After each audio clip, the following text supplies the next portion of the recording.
السلام عليكم ورحمة الله وبركاته. الحمد لله رب العالمين، والصلاة والسلام على أشرف المرسلين سيدنا محمد صلى الله عليه وسلم وعلى آله وأصحابه أجمعين. أما بعد، فقد قال الله سبحانه وتعالى في كلامه القديم: أعوذ بالله من الشيطان الرجيم، بسم الله الرحمن الرحيم. فبما رحمة من الله لنت لهم ولو كنت فظا غليظ القلب لانفضوا من حولك. وقال أيضا في آية أخرى: وإنك لعلى خلق عظيم. وقال أيضا في آية أخرى: لقد كان لكم في رسول الله أسوة حسنة. قال رسول الله صلى الله عليه وسلم: تموتون كما تعيشون وتبعثون كما تموتون. صدق الله، صدق رسول الله صلى الله عليه وسلم. காருள் நீக்க வந்த கதிரவனாய், காருண்ய சீலராய், கானல் நீரை போக்க வந்த கார் மேகமாய், காத்தமன் நபியாய், வறட்சியை போக்க வந்த தொடர் மழையாய், அன்பு நபியாய், இந்த வையகத்திற்கு இஸ்லாமிய போதனைகளை உலகெங்கிலும் போதிக்க வந்த பூமானபி ஸல்லல்லாஹு அலைஹி வஸல்லம் அன்னவர்கள் மீதும் அந்நவர்களின் வழிமுறைகளை நமக்கெல்லாம் முன்மாதிரியாக வாழ்ந்து காட்டிய உத்தம சத்திய சஹாபாக்கள், நல்லவர்கள், நாதாக்கள், குறிப்பாக நம் அனைவர்கள் மீதும் அல்லாஹ்வின் அருள் மழை என்றென்றும் பொழியட்டுமாக. கண்ணியத்துக்குரிய நல்லடியார்களே, அல்லாஹ்வின் கிருபையினால் வருடந்தோறும் ரபீஉல் மாதத்தில் நம்முடைய கோவை மாநில ஜமாஅத் உலமா சபை பல்வேறு உலமாக்களுக்கு ஒத்துழைப்புகளும் உதவிகளும், உமராக்களுக்கு நல்ல பல செய்திகளையும் நல்ல திட்டங்களையும் ஜமாஅத் உலமா சபை செய்து கொண்டிருக்கின்றன. அதிலும் குறிப்பாக இப்போது இருக்கின்ற சபை இளைஞர் பட்டாளம். இளைஞர் பட்டாளம் நல்ல முறையிலே துடிப்போடு செயலாட்டி கொண்டிருக்கின்றார்கள். நம்ம அது ஜாயின்ட் செக்ரட்டரி அலியஜத் இப்படி வெறும் ஓடிச்சா விளையாடக்கூடியவங்க தான், ரொம்ப ஸ்பீடானவங்க. அல்லாஹ் ஜல் ஷாஹு தஆலா இந்த உலமா சபைக்கும் உலமாக்கள் நிர்வாகிகளுக்கும் அல்லாஹ் நீண்ட ஆயுளையும் நிரந்தர சுகத்தையும் தந்து இன்னும் பல சேவை செய்யக்கூடிய ஆற்றலையும் மன பக்குவத்தையும் அல்லாஹ் தல்வானாக. கண்ணியத்துக்குரிய நல்லடியார்களே, கோவை மாநகரிலே பல்வேறு பகுதிகள் இருக்கின்றன. அதிலும் குறிப்பாக சில முக்கிய பகுதிகளுக்கு மட்டும் சபையின் சார்பாக வருடந்தோறும் பயணம் செய்து வழக்கம். அந்த அடிப்படையிலே இந்த பகுதி, இந்த பள்ளி, இந்த நிர்வாகம் முக்கியமான ஆள்கள், மக்கள் உலமாக்கள் மத்தியில் பேசுகிறார். இப்ப சிறப்பான பள்ளியின் தகுதிமிக்க பொறுப்பாளர்களே, நம்முடைய கணிதக்குரிய நண்பர் இமாம் ஹஜ்ரத் அவர்களே, உலமா பெருமக்களே, உங்கள் அனைவருக்கும் மீண்டும் என்னுடைய அன்பான அஸ்ஸலாமு அலைக்கும் வரஹ்மத்துல்லாஹி வபரகாத்துஹு. கண்ணியத்துக்குரிய நல்லடியார்களே, அண்ணன் பெருமானார் ஸல்லல்லாஹு அலைஹி வஸல்லம் அவர்கள் பிறந்து 1500 வருடங்கள் ஆகின்றது. நாம் மாத்திரமல்ல, மாற்று மத சகோதரர்கள் கூட அண்ணன் பெருமானாருடைய அந்த புகழ் மாலையை படிக்க ஆரம்பித்து விட்டார்கள். நிறைய படிக்கிறாங்க. இப்போ இன்னும் சொல்ல போனால் 30 ஆண்டுகளுக்கு முன்பாக எதை சொல்லி மக்களுக்கு மத்திய குழப்பத்தை ஏற்படுத்தினார்களோ அந்த கூட்டம் தெய்வ ஒரு ஆடியோ போட்டிருக்கிறான். இன்னைக்கு கூட பேசுறாரு. இன்னைக்கு கூட இந்த வழி எடுத்தவர் திருந்தி என்ன சொல்றாருன்னா, அண்ணல பெருமானுடைய பிறந்தநாள் கொண்டாடலாம் அப்படின்றாங்க. 30 ஆண்டுகளுக்கு முன்னால் அந்த செய்தி வரல, ஒரே குழப்பம், எல்லாத்தையும் மக்களை இளைஞர்களை கெடுத்தியாச்சு, குழப்பி இப்ப எப்படி ரிவர்ஸ் மாறி வந்துட்டு இருக்கு. அல்ல ஹிதாயத் கொடுக்க வேண்டும். அண்ணல பெருமான ஸல்லல்லாஹு அவர்களுடைய வாழ்க்கை முழுவதும் தியாகம், நற்பண்பு, நற்குணம் சொன்னால் மிகையாக. அல்லாஹ் சொல்லுகின்றான், நாயகமே நீங்கள் உயர்ந்த நல்ல குணத்தில் நீங்க இருக்கின்றீர்கள் அல்லாஹ் சொல்லி காட்டுகின்றான். இன்னொரு சொல்றான், அண்ணல பெருமாள் வாழ்க்கை முழுவதிலும் அனைத்து மக்களுக்கு திறந்த புத்தகமாக இருந்து கொண்டிருக்கின்றன. எந்த வாழ்க்கை வேணும் உங்களுக்கு? அனைத்து வாழ்வியலையும் அண்ணலாருடைய வாழ்க்கை முறைகள், செயல் திட்டங்கள் நிறைய இருக்கின்றன. அண்ணல பெருமானார் யாரிடத்து கோவப்பட்டதே கிடையாது. கோவப்பட்டுக்கிறாங்களா? ஒரே ஒரு சந்தர்ப்பம் கோவப்பட்டான். புகாஷர் வருகின்றது, அண்ணல பெருமானுடைய கண்ணு சிவந்து போயின. அந்த மாதிரி ஒரு 1 இடங்கள்ல தான் கண்ணே சிவந்து, அந்த கோபம். மற்றபடி பெருமானுடைய வாழ்க்கை முழுவதும் நற்பண்புகளால் நிறைந்து காணப்பட்டன. அதனாலதான் மாற்று சகோதரர்கள் கூட அண்ணல பெருமானாரை புகழ்த்தி பேசுகின்றார்கள். இஸ்லாமிய சமுதாய பெருமக்களை எண்ணிப்பேர் கடமைப்பட்டிருக்கின்றோம். அண்ணல பெருமாள் வாழ்க்கையிலே யாருக்காவது பெருமானாருக்கு முந்தி சலாம் சொல்ல மாட்டான், முடியாது.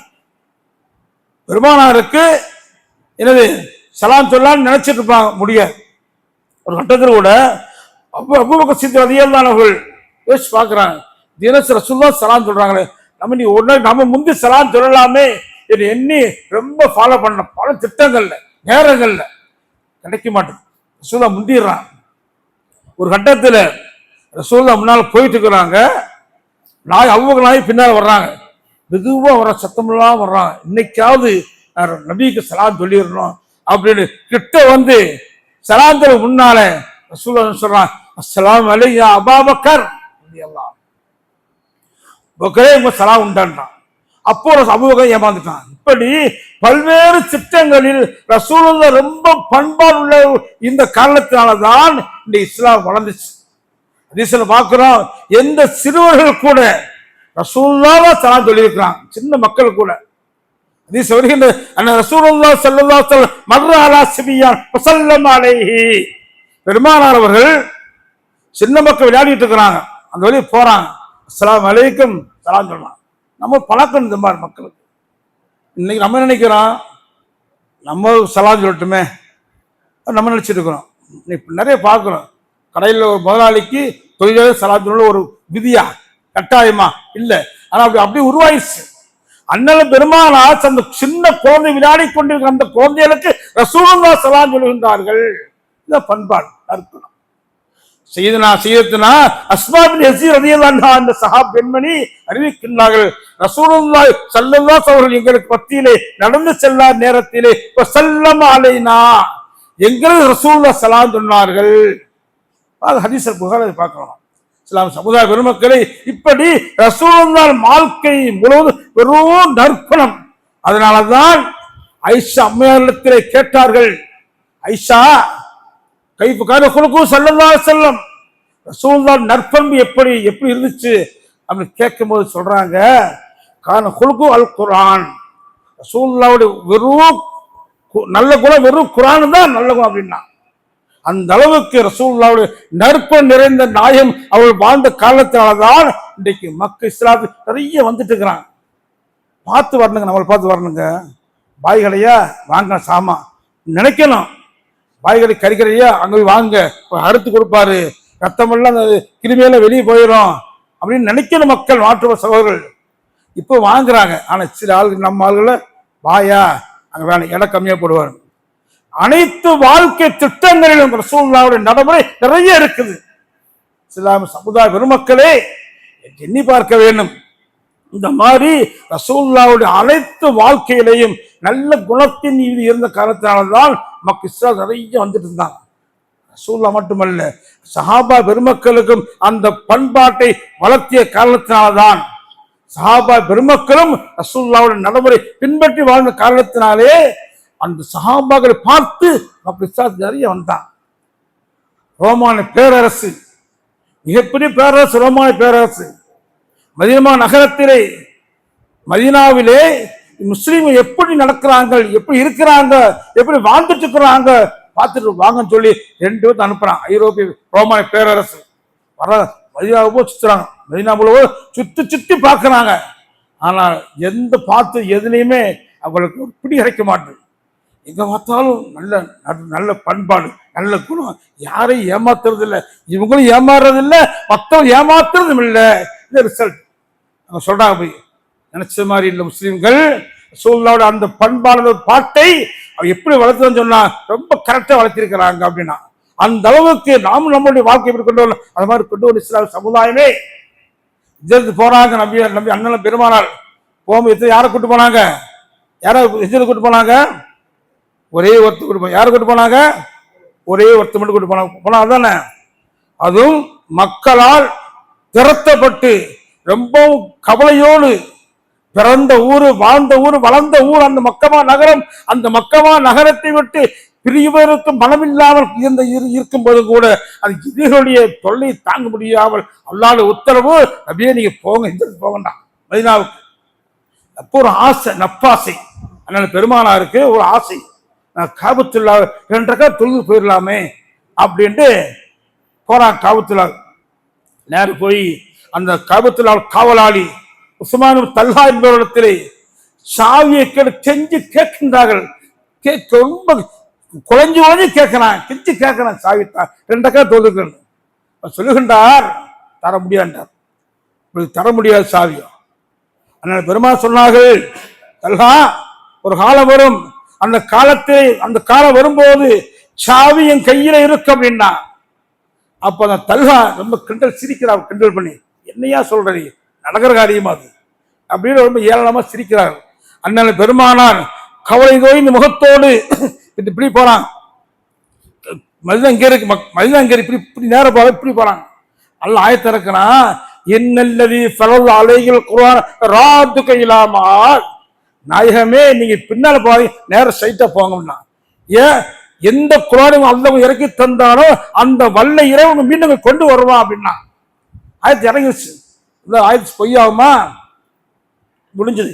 8 ஆண்டுகள் ஒரே ஒரு நாள் கூட போகுது. திரும்பி வருகின்ற போது மக்கமா வெற்றி அடைஞ்சு வருகின்ற போது ஒழித்து சென்றால சஹாபாக்கள் புடைசூழ வருகின்றார்கள். ஒரு ரத்தம் சிந்தவில்லை, ஒரு சொத்து சேதம் விளைவிக்கவில்லை. யார கடை உடைச்சாங்களா, சூறையாடினாங்களா? நீ பாருங்க, ஒண்ணுக்கு ஒண்ணு இல்லை, பள்ளி பூரா பருதா போடுறான். என்ன தேவை? பள்ளிக்கு புர்கா போடுறான், ஊரெல்லாம் போறான், பள்ளிக்கு புர்கா. அதனால பெருமாள் சஹாபாக்கள் மக்கா வருகின்ற ஒரு ரத்தம் கூட சிந்தாமல் ரொம்ப அடக்கத்தோடு வருகின்றார்கள். வந்து காபத்துல்லாவில் சஹாபா பெருமக்கள் தொழுகின்றார்கள். அங்க இது அத்தனை குப்பார்களும் தென்னலில கதவெல்லாம் அடைச்சு வைத்துக் கொண்டு லேத்திறந்து பார்க்கிறாங்க. முகமது கூட்டம் வருது, நமக்கு உயிர் பிச்சை கிடைக்குமா, உயிர் பறிக்கப்படுமா, இது ஏற்க பெருமூச்சு விடக்கூட அந்த காலகட்டத்திலே அண்ணால பெருமானா சொல்லுகின்றார்கள், லா தஸ்ரீப அலைக்கும் யௌம யாஃபிருல்லாஹு லக்கும் வல்லாஹு அர்ஹமுர் ராஹிமீன். யூசுப் அலைஹிஸ்ஸலாம் சொன்ன ஆயத்தை சொல்லி காட்டுகின்றார்கள். லா தஸ்ரீப அலைக்கும் யௌம, யாரையும் பழி வாங்க மாட்டேன், யாரையும் நானு பழி வாங்க மாட்டேன், தைரியம் இருங்க.